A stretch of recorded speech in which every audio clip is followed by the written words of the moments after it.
File 10, Listening 2. Speaker 1. I think that athletes like Lance Armstrong, who use performance-enhancing drugs, are bringing down the world of sports.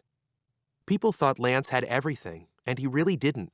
And for those of us who work really hard and play by the rules, it's really frustrating to see that he gets so much attention when he really doesn't deserve it. I like it when a sport tries to eliminate the use of drugs among their players, like the MLB is trying to do with its players.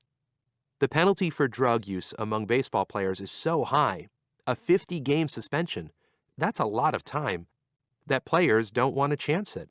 There will always be people who try and get caught, but I think they are cheaters and shouldn't be allowed to play sports. Speaker 2. I'm the mother of 3 teenage boys, and it's hard to teach them about good sportsmanship when the players they see on TV act so horribly sometimes.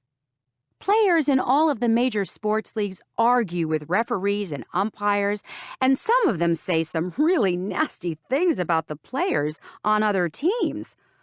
All of my boys play sports, and I try to teach them how to be good sports, but it's hard. Their coaches are great, though, so I can trust them to teach good sportsmanship, too. I wouldn't let the boys play otherwise. Speaker 3. I'd like my son to be a professional hockey player someday, and he shows some talent, but it's a lot of work to be a supportive parent, and it costs a lot of money to play hockey.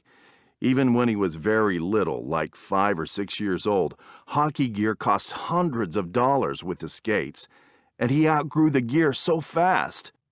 It's hard for teams to find ice time, so rinks can charge teams lots of money to rent the ice, and that makes it really expensive to sign up for a team. My son is pretty good, though, and it's not too hard to sit in the cold and watch him play. I just need to invest in a good winter coat and mittens and a hat, and I'm good to go. And when he plays in the summer, the rink feels good after being outside. Speaker 4. I wish my school didn't require us to play sports or participate in gym class. I'm not very good at sports, so it's hard for me to participate, and the other kids pick on me. I like to run, but not all sports require running, and I'm not very coordinated. I also don't have very good reflexes, so I tend to get hit with the ball a lot. Dodgeball is the worst sport ever. I think that when I get older, I'll continue running because it lets me clear my head and get away from my homework and my parents. But in the meantime, I'm going to continue to hate gym class. Speaker 5. When my friend first tried to convince me to take a yoga class, I was skeptical. How does standing in one pose for a long time help you exercise? My friend bugged me about it so much that I finally gave in and went to a class. And now I'm hooked. I was surprised how hard it was to stay in those poses for so long. I had to concentrate and focus on my breathing and my position in order to get it right, and each pose used different muscles.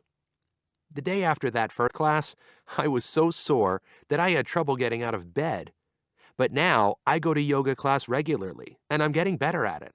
And my friend likes to tell me, "I told you so."